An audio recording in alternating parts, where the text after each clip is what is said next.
나날의 이 인연이 참 희유한 인연입니다.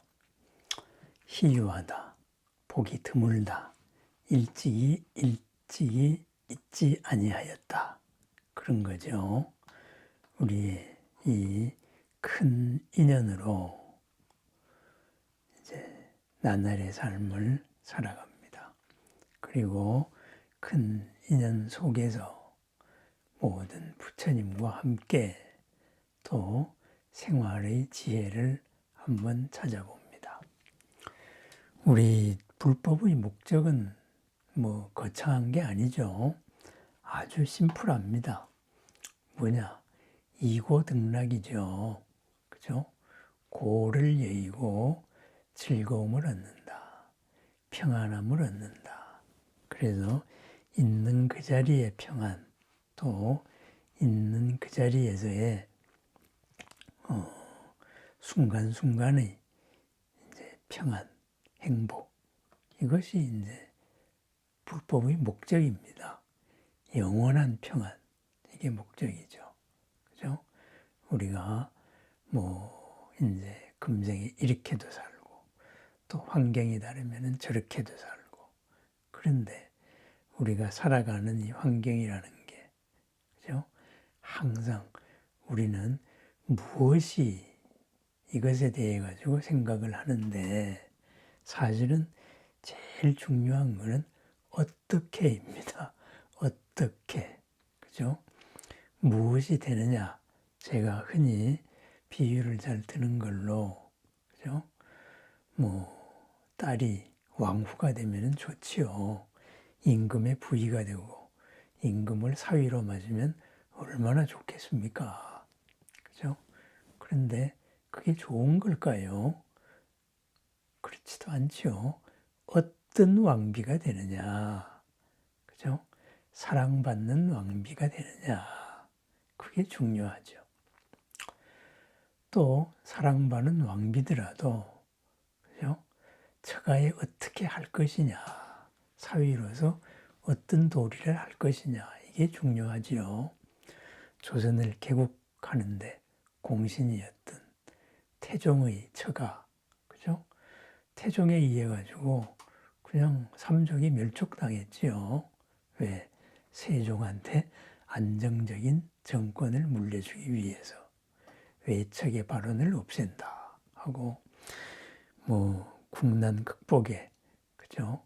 그 재산을 들어가지고도 기여했고, 왕자인한테도 군사를 동원해 가지고 기여했고, 또 어려운 외교 문제에 명나라의 대표 사신으로 보내도 대표 사신으로 파견되어서 그렇게 기여했던 장인을 바로 왕권의 안정을 위해 가지고 싹 처단을 해버렸죠.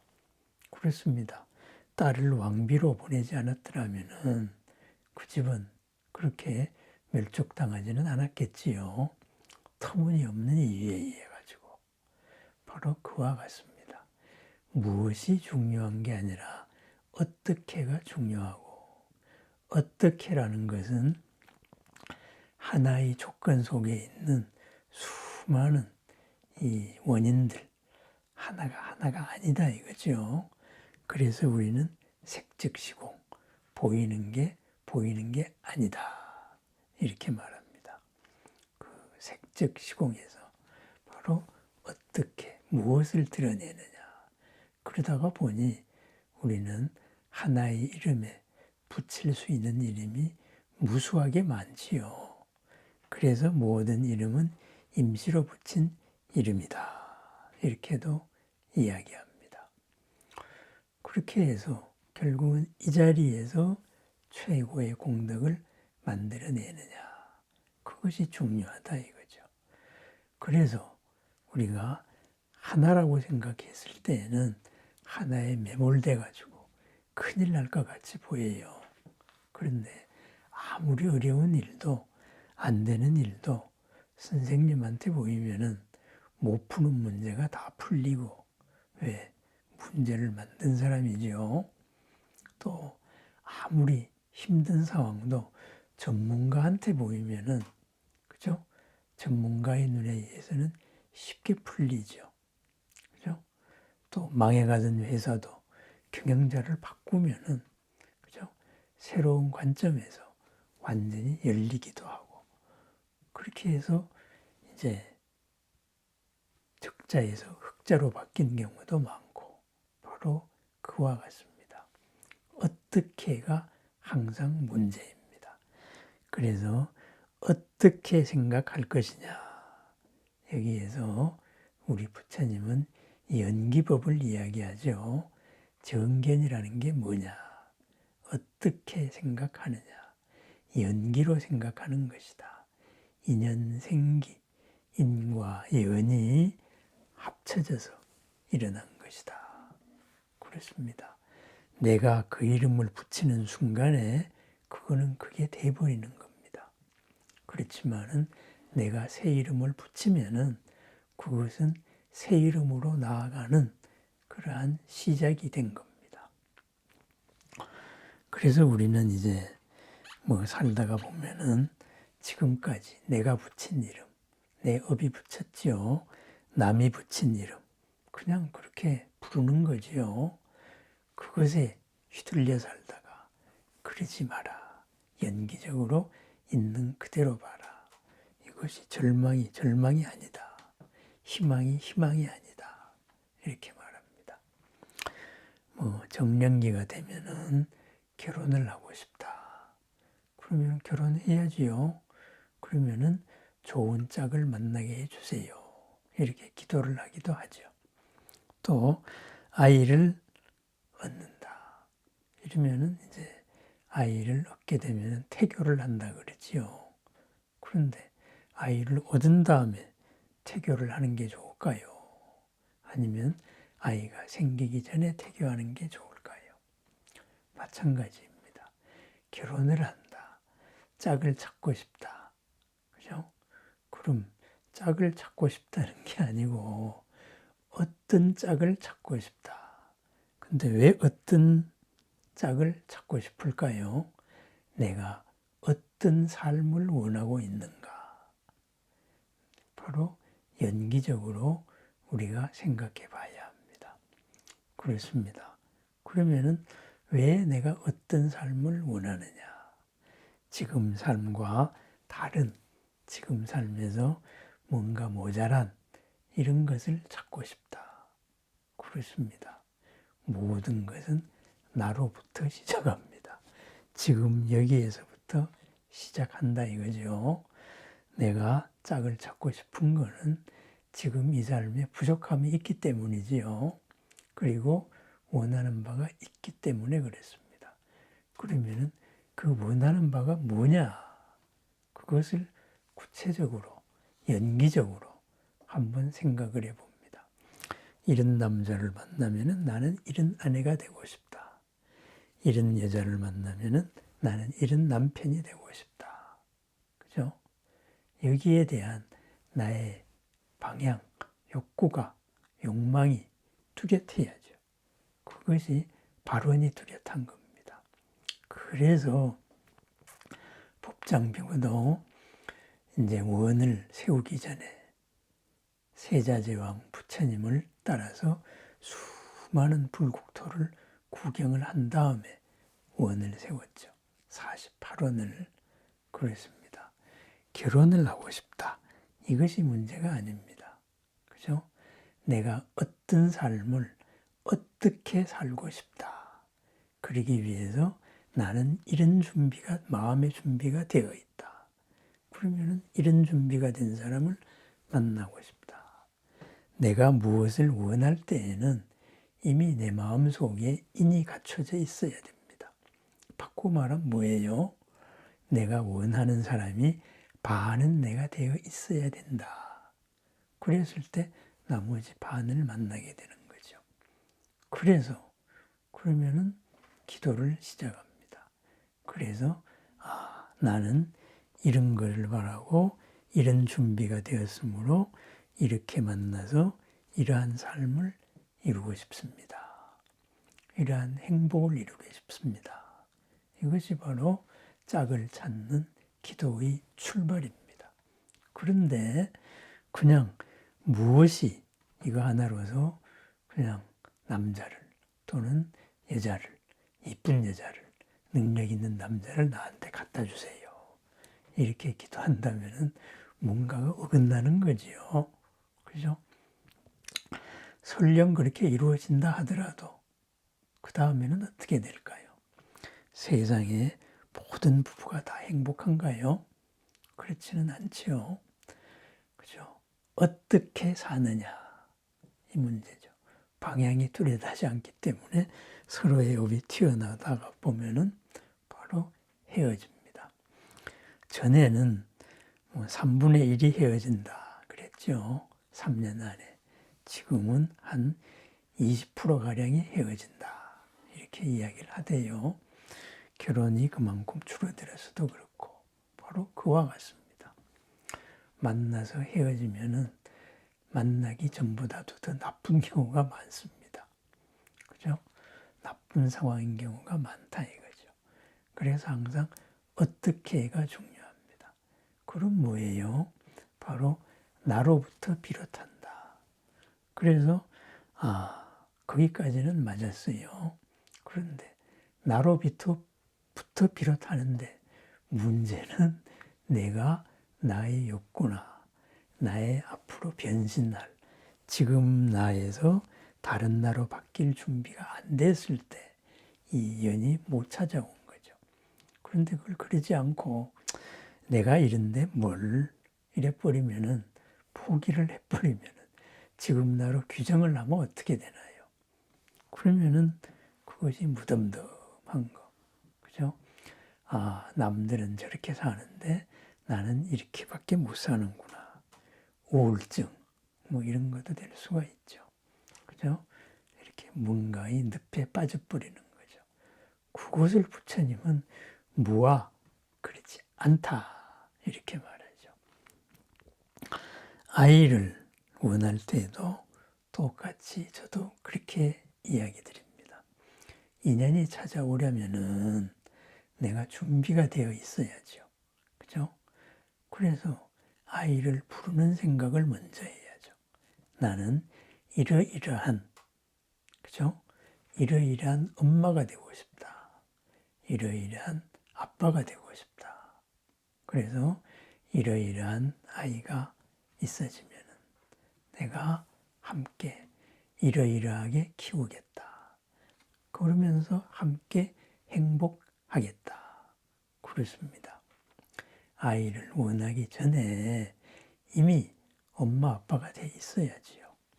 그죠? 그렇게 되었을 때 비로소 거기에 맞는 아이가 찾아오게 되는 거죠. 그러면은 찾아오면은 바로 거기서부터 또 우리는 태교한다. 이렇게 해서 이제 마음으로 이렇게 좋은 마음으로 좋은 환경을 만들어주는 거죠. 그렇게 키웁니다. 그렇습니다. 태교도 임신을 하고 시작하는 게 아닙니다. 그죠? 지금 이 상황에서 내가 어떻게 어떤 엄마 아빠가 되겠다. 어떤 아이가 있었으면 좋겠다. 어떤 아들이 어떤 딸이 있었으면 좋겠다. 그와 함께 우리의 행복을 이끌어 나가겠다. 이것이 먼저지요. 그러면 그 인연이 찾아오고 거기서 바로 나날의 행복을 키워나갑니다. 지옥과도 같다는 아이 돌보기가, 그죠? 아울러서 또 극락보다도 더 즐거운 나날로 바뀌게 되는 거지요. 그죠? 그와 같습니다. 어떻게가 문제고, 그리고 내가 문제인데, 어떤 내가 또 문제냐. 이것을 연기적으로 하나하나 분석을 해봅니다. 그죠? 큰일이 닥쳤어요. 원수 같은 일이 나한테 닥쳤습니다. 피하고만 싶은 일이 닥쳤어요. 큰일 났구나. 그게 큰일 났을까요? 전문가가 보면은 그거 아무것도 아닌 일일 수도 있어요. 다르고 다른데. 그죠? 저 나쁜 놈 하고 한쪽에서는 주장을 하고, 그런데 변호사는 그 나쁜 놈 아닌데요. 이렇게 해서 서로 다른 관점을 제시하고, 흔히 법리 싸움을 한다 그러지요. 그러다가 보면은 판사의 입장에서는 이 검사의 논리가 잘못됐네요 하고서는 아무것도 아닌 무죄가 될 수도 있는 거지요. 그죠? 바로 그와 같습니다. 바로 어떻게가 문제고, 이 어떻게라는 연기는 모든 것을 분해해서 바라보는 겁니다. 분석해서 바라본다. 그러면은 하나의 이름이 하나가 아니고, 그죠? 수많은 이름이 하나 뒤에 숨어 있고, 그것에서 어떤 이름을 불러낼 것이냐. 거기에서 바로 우리들의 나날의 삶이 시작이 됩니다. 그래서 더 큰 이름, 더 평안한 이름, 더 새로운 이름을 더 잘 드러내기 위해서 우리는 뭘 하지요? 바로 기도를 합니다. 그것이 진짜 기도입니다. 큰 사랑, 큰 지혜, 큰 공덕을 불러서 나의 어떻게를 더 새롭게 드러내는 거죠. 그러면은 모든 것은 나 때문이다. 그런 자책에서도 벗어나고, 지금 내가 새로운 나로 바뀌면서, 그리고 바뀐다가 아니죠. 바뀔 뿐만 아니라 새로운 나로, 새로운 삶으로 나아가는 거죠. 그러면은 그 새로운 삶의 조건이 갖춰지게 됩니다. 더 빨리, 더 잘 갖춰지게 하십시다. 그것이 우리의 발언이고 기도입니다. 그러면은 그런 기도는 이루어진다. 바로 우리가 지금 함께하고 있는 법화경 살림에서도 대중이 이렇게 부처님께 이 가르침을 지키겠습니다. 맹세를 했을 때 부처님이, 그죠? 광장설과 방광으로 그걸 증명을 하고, 그렇게 해서 하나가 되어서 마침내는 한 불국토가 되었더라. 시방의 모든 세상이 한 불국토가 되었더라. 이렇게 됩니다. 기도의 원이 이루어지는 거지요. 지금 나와 다른 삶이 바로 나의 삶으로 바뀌었다. 그것이 기도 성취입니다. 그렇습니다. 항상 이 어떻게의 문제에서 하나 잘 살펴가는 마음, 연기로 생각하는 마음, 정견의 하루, 바로 무량, 공덕을 불러오는, 그리고 우리가 빠지기 쉬운 논리의 함정이나 이름의 함정이나, 그죠? 편견의 함정이나 아니면은 집단적인 최면의 그런 함정을 벗어나서 있는 그대로 해서 무량, 공덕을 드러내는 하루가 됩니다. 기도, 성취의 하루가 됩니다. 오늘은 이야기가 서두 이야기가 조금 길었습니다. 오늘 하루도 크나크님들과 함께하는 바로 큰 마음의 시간, 모든 부처님과 함께하는 이 뜻깊은 그리고 새로움의 시작을 열어 제칩니다. 감사합니다.